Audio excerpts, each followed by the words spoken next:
नमस्कार दोस्तों, तो कैसे हैं आप दोस्तों। कई बार ऐसा होता है कि हम जीवन में जब हम मेहनत कर रहे होते हैं तो आखिर उसके पीछे की वजह क्या होती है कि हम अपने लाइफ में आगे क्यों नहीं बढ़ पाते हैं। दोस्तों आइए आज हम इस वीडियो में बहुत कुछ जानने की कोशिश करेंगे कि आखिर वजह क्या है कि हम मेहनत तो करते हैं लेकिन मेहनत करने के बावजूद आखिर क्या हमसे कमी रह जाती है जिसकी वजह से काफ़ी देर हो चुकी होती है या फिर हम परेशान हो जाते हैं।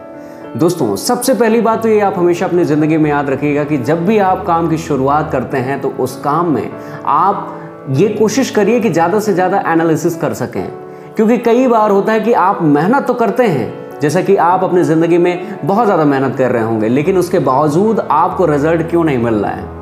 ये अक्सर इस वजह से होता है कि जब आपको आपके लक्ष्य के बारे में या फिर जिस काम को आप कर रहे हैं उस काम में किस प्रकार से हमें आगे बढ़ना उसकी हमें सही जानकारी नहीं होती या फिर हम उस पर सही एनालिसिस नहीं कर पा रहे होते हैं। दूसरी बात, काम को टालने की आदत। इंसान हमेशा काम को टालने की आदत जब अपना लेता है तो उसके बने बनाए काम भी बिगड़ने लगते हैं और यही वजह है कि आप कंटिन्यूटी नहीं रख पाते हैं। और जिस भी किसी काम को आप कर रहे हैं अगर उसमें आपकी कंटिन्यूटी नहीं है तो यकीन मानिए आपकी सारी मेहनत बेकार हो जाएगी, क्योंकि समय के साथ अपडेट रहना भी ज़रूरी है और आप आलस्य को ज़रूर त्यागें, तभी आप अपनी ज़िंदगी में आगे बढ़ सकते हैं। जो भी काम कर रहे हैं उसे नियमित रूप से करें।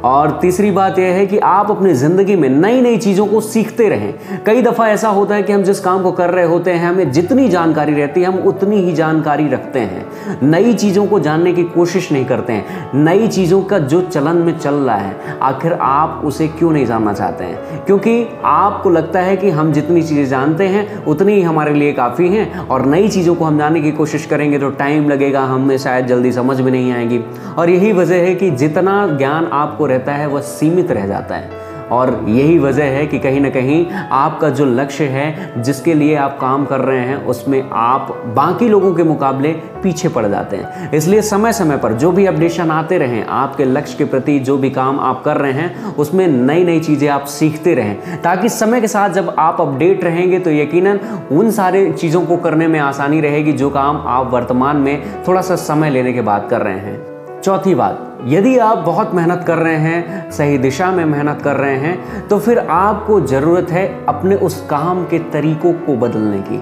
क्योंकि शिव खेड़ा जी ने कहा है कि जीतने वाले कोई अलग काम नहीं करते बल्कि उनके काम करने का तरीका अलग होता है। तो बिल्कुल यदि आप सही दिशा में मेहनत कर रहे हैं तो आप अपना तरीका चेंज करिए। आप अपना तरीका जब चेंज करेंगे तो हो सकता है कि आपके नए तरीकों को लोग पसंद करने लगें और आप लोगों तक आसानी से पहुंच सकते हैं या फिर जिस काम में आप अपना 100% दे रहे हैं उसमें आपका रिजल्ट दिखने लगे। यही कुछ बातें हैं जो आप अपनी ज़िंदगी में प्रतिदिन कुछ नया सीखने का अंदाज रखते हैं, आलस्य को त्यागते हैं, नई नई चीज़ों को सीखने की जानकारी रखेंगे तो यकीनन कंटिन्यूटी भी रखिए आप अपने काम में, तो आज नहीं तो कल आपके काम का रिजल्ट अवश्य आपको मिलेगा। दोस्तों ये बातें आपको कैसे लगी, बातें अच्छी लगी हो तो बहुत बहुत शुक्रिया, बहुत बहुत धन्यवाद। मैं हूं आपका दोस्त संजय गुप्ता सतना। इस वीडियो के कमेंट में अपना विचार जरूर दें और साथ ही साथ आप कौन से शहर से रहने वाले हैं इस वीडियो के कमेंट सेक्शन में ज़रूर बताएं। मिलते हैं अगले वीडियो में, तब तक के लिए नमस्कार।